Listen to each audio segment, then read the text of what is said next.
जय हिंद दोस्तों, आपका अपने YouTube channel GK by Nazir sir में स्वागत है। सो गाइज, आज के इस वीडियो में देखने वाले हैं प्राचीन भारतीय इतिहास के स्रोत से जितने भी रिलेटेड क्वेश्चन बनने हैं उन सभी क्वेश्चंस को इस वीडियो में डिस्कस किया जाएगा। और वही सारे क्वेश्चंस को इस वीडियो में लिया गया है जो मोस्ट एंड सेलेक्टेड क्वेश्चंस है ना, और जो हर एक एग्जाम में कई बार पूछे जा चुके हैं। तो इसलिए वीडियो में अंत तक जरूर बने रहिएगा। और आप सभी से रिक्वेस्ट करता हूं कि अभी तक आपने मेरे चैनल को सब्सक्राइब नहीं किया है तो ऐसे ही एग्जाम ओरिएंटेड वीडियो पाने के लिए इस चैनल को सब्सक्राइब जरूर कर लीजिएगा और इस वीडियो को एक लाइक जरूर कीजिएगा, है ना। तो चलिए हम वीडियो को स्टार्ट करते हैं। हमारा पहला क्वेश्चन कह रहा है ऋचाओं के क्रमबद्ध ज्ञान के संग्रह को कहा जाता है। मोस्ट इंपॉर्टेंट क्वेश्चन है। ऋचाओं के क्रमबद्ध ज्ञान के संग्रह को कहा जाता है ऋग्वेद कहा जाता है। ऑप्शन ए हमारा करेक्ट आंसर हो जाएगा। नेक्स्ट क्वेश्चन है कि ऋग्वेद में वर्णित है, तो ऋग्वेद में 10 मंडल और 1028 सूक्त वर्णित हैं। ऑप्शन डी हमारा करेक्ट आंसर हो जाएगा। मोस्ट इंपॉर्टेंट क्वेश्चन ये भी है। नेक्स्ट क्वेश्चन है कि ऋग्वेद के ऋचाओं को पढ़ने वाले ऋषि को कहते हैं, तो ऋग्वेद के ऋचाओं को पढ़ने वाले ऋषि को हम होत्र कहते हैं। ऑप्शन ए हमारा करेक्ट आंसर हो जाएगा। नेक्स्ट क्वेश्चन है कि सस्वर पाठ के लिए मंत्रों तथा बलि के समय अनुपालन के लिए नियमों का संकलन कहलाता है, तो वो संकलन क्या कहलाता है, तो यजुर्वेद कहलाता है। ऑप्शन बी हमारा करेक्ट आंसर हो जाएगा। नेक्स्ट क्वेश्चन है कि भारत का सर्व प्राचीन धर्म ग्रंथ है, तो भारत का सर्व प्राचीन धर्म ग्रंथ क्या हो जाएगा, तो हमारा करेक्ट आंसर हो जाएगा ऑप्शन सी वेद हो जाएगा। ऑप्शन सी हमारा करेक्ट आंसर हो जाएगा। नेक्स्ट क्वेश्चन है कि वेद के संकलन करता है, तो वेद के संकलन करता कौन से हैं, तो महर्षि कृष्ण वेद व्यास जी हैं। ऑप्शन ए हमारा करेक्ट आंसर हो जाएगा। मोस्ट इंपॉर्टेंट क्वेश्चन है, कई बार एग्जाम में रिपीटेड है। नेक्स्ट क्वेश्चन है कि ऋग्वेद के किस मंडल में विश्वामित्र द्वारा रचित सूर्य देवता सावित्री को समर्पित प्रसिद्ध गायत्री मंत्र है ना। ये भी मोस्ट इंपॉर्टेंट क्वेश्चन है, very very most important question है कि कई बार एग्जाम में ये पूछा जा चुका है कि ऋग्वेद के किस मंडल में प्रसिद्ध गायत्री मंत्र है, तो ऋग्वेद के जो है तीसरे मंडल में प्रसिद्ध गायत्री मंत्र है। ऑप्शन बी हमारा करेक्ट आंसर हो जाएगा। नेक्स्ट क्वेश्चन है कि ऋग्वेद के 9वें मंडल में किस देवता का उल्लेख है। मोस्ट इंपॉर्टेंट क्वेश्चन ये भी है, कई बार एग्जाम में रिपीटेड है कि ऋग्वेद के 9वें मंडल में देवता सोम का उल्लेख है। ऑप्शन बी हमारा करेक्ट आंसर हो जाएगा। नेक्स्ट क्वेश्चन है कि यजुर्वेद के पाठकर्ता को कहते हैं, तो हमारा करेक्ट आंसर हो जाएगा ऑप्शन बी अध्वर्यु कहते हैं। ऑप्शन बी हमारा करेक्ट आंसर हो जाएगा। नेक्स्ट क्वेश्चन है कि यज्ञों के नियमों एवं विधि विधानों का संकलन मिलता है, तो यज्ञों के नियमों एवं विधि विधानों का संकलन जो है ये यजुर्वेद में मिलता है। ऑप्शन बी हमारा करेक्ट आंसर हो जाएगा। नेक्स्ट क्वेश्चन है कि ऐसा वेद जो गद्य एवं पद्य दोनों में है, तो वो उसी वेद को हम क्या कहेंगे, तो उसको हम यजुर्वेद कहते हैं जो गद्य एवं पद्य दोनों में है। ऑप्शन बी हमारा करेक्ट आंसर हो जाएगा। Very very most important question है, कई बार एग्जाम में ये रिपीटेड है, कम से कम 50 से ज्यादा एग्जाम में क्वेश्चन रिपीटेड है। नेक्स्ट क्वेश्चन है कि किस वेद को भारतीय संगीत का जनक कहा जाता है, तो भारतीय संगीत का जनक जो है ये सामवेद को कहा जाता है। ऑप्शन सी हमारा करेक्ट आंसर हो जाएगा। नेक्स्ट क्वेश्चन है कि सामवेद के पाठकर्ता को कहते हैं, तो सामवेद के पाठकर्ता को उद्रात्र कहते हैं। ऑप्शन सी हमारा करेक्ट आंसर हो जाएगा।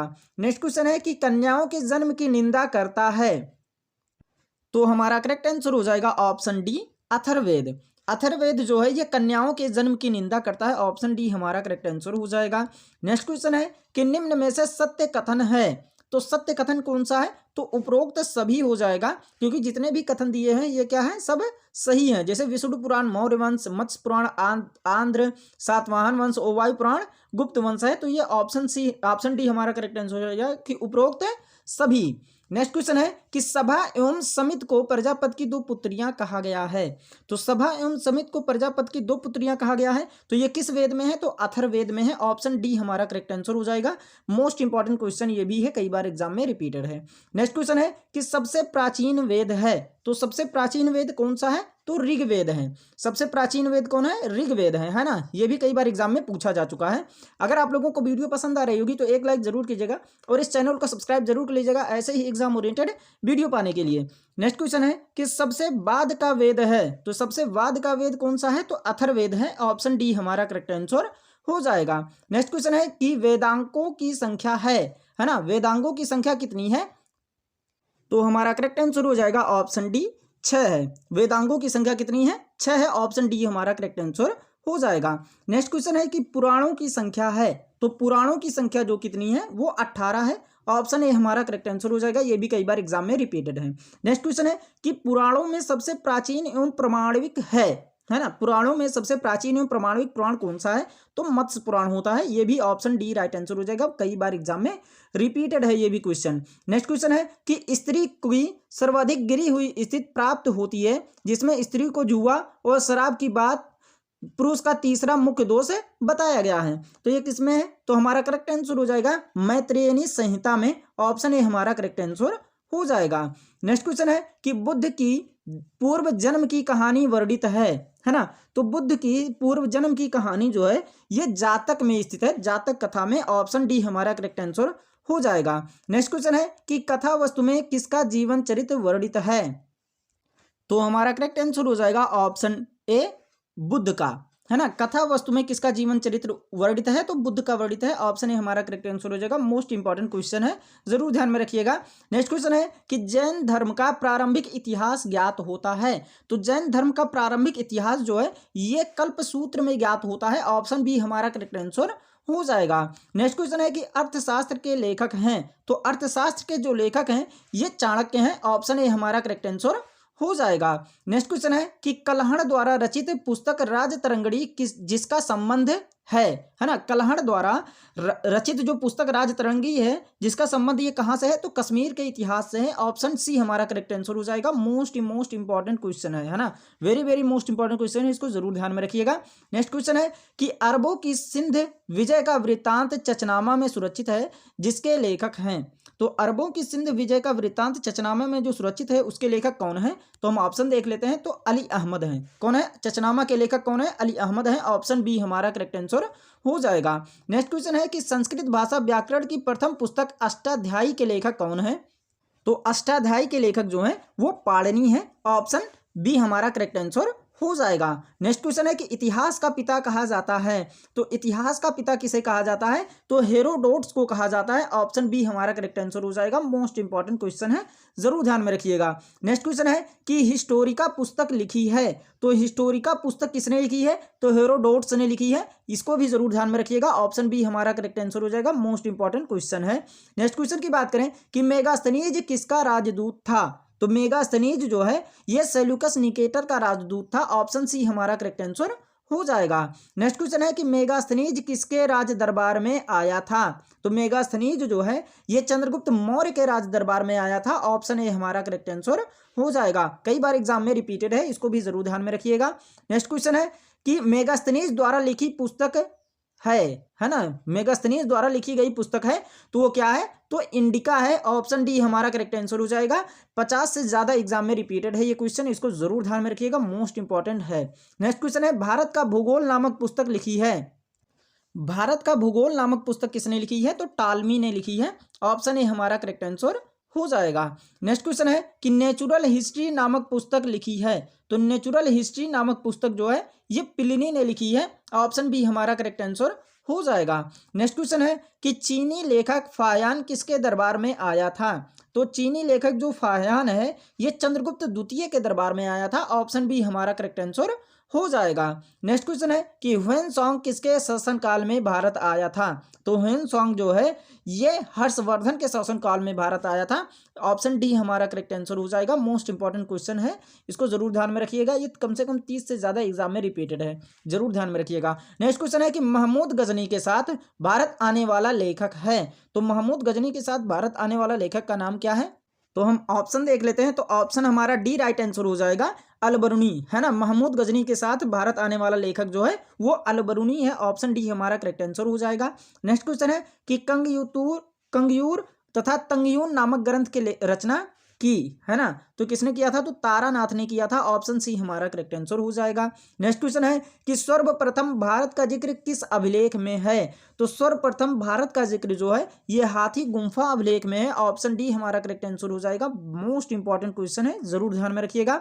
नेक्स्ट क्वेश्चन है कि सती प्रथा का पहला लिखित साक्ष्य किस अभिलेख से प्राप्त होता है? सती प्रथा का पहला लिखित साक्ष्य जो है वो एरड़ अभिलेख से प्राप्त होता है। ऑप्शन ए हमारा करेक्ट आंसर हो जाएगा। नेक्स्ट क्वेश्चन है कि रेशम बुनकर की श्रेणियों की जानकारी किस अभिलेख से प्राप्त होती है? तो रेशम बुनकर श्रेणियों की जानकारी जो है ये मंदसौर अभिलेख से प्राप्त होती है। ऑप्शन बी हमारा करेक्ट आंसर हो जाएगा। मोस्ट इंपॉर्टेंट क्वेश्चन है, जरूर ध्यान में रखिएगा। नेक्स्ट क्वेश्चन है कि कश्मीरी नौपाषाणिक पूरा स्थल बुर्ज होम से साक्ष्य मिला है। तो हमारा करेक्ट आंसर हो जाएगा ऑप्शन सी गड्ढा घर का, है ना। कश्मीरी नौपाषाणिक पूरा स्थल बुर्ज होम से जो साक्ष्य मिला है ये गड्ढा घर का साक्ष्य मिला है। मोस्ट इंपॉर्टेंट क्वेश्चन है, कई बार एग्जाम में ये भी रिपीटेड है, जरूर ध्यान में रखिएगा। नेक्स्ट क्वेश्चन है कि प्राचीनतम सिक्कों को क्या कहा जाता है जिसे साहित्य में कसारपड़ कहा गया है ना। तो साहित्य में कसारपड़ कहा गया है उसे क्या कहते हैं? आहत सिक्के कहते हैं। ऑप्शन ए हमारा करेक्ट आंसर हो जाएगा। नेक्स्ट क्वेश्चन है कि सर्वप्रथम सिक्कों पर लेख लिखने का कार्य किसने किया? तो सर्वप्रथम सिक्कों पर लेख लिखने का कार्य जो है ये यमन शासकों ने किया था। ऑप्शन ए हमारा करेक्ट आंसर हो जाएगा। नेक्स्ट क्वेश्चन है कि रोमन सिक्के प्राप्त हुए हैं, है ना। तो रोमन सिक्के प्राप्त हुए हैं कहां से? तो हम ऑप्शन देख लेते हैं। ऑप्शन राइट आंसर हो जाएगा ऑप्शन डी एरिक मेड से, है ना। एरिक मेड से ऑप्शन डी हमारा करेक्ट आंसर हो जाएगा। नेक्स्ट क्वेश्चन है कि हाथी गुम्फा अभिलेख किस शासक से संबंधित है? तो हाथी गुम्फा अभिलेख जो है ये कलिंग राज खारवेल से संबंधित है। ऑप्शन ए हमारा करेक्ट आंसर हो जाएगा। नेक्स्ट क्वेश्चन है कि जूनागढ़ अभिलेख किस शासक से संबंधित है? तो जूनागढ़ अभिलेख देखते हैं किस शासक से संबंधित है। तो हमारा करेक्ट आंसर हो जाएगा रुद्र दामन से, है ना। क्या हो जाएगा? ऑप्शन बी राइट आंसर हो जाएगा। जूनागढ़ अभिलेख जो है ये रुद्र दामन शासक से संबंधित है। मोस्ट इंपॉर्टेंट क्वेश्चन है, जरूर ध्यान में रखिएगा।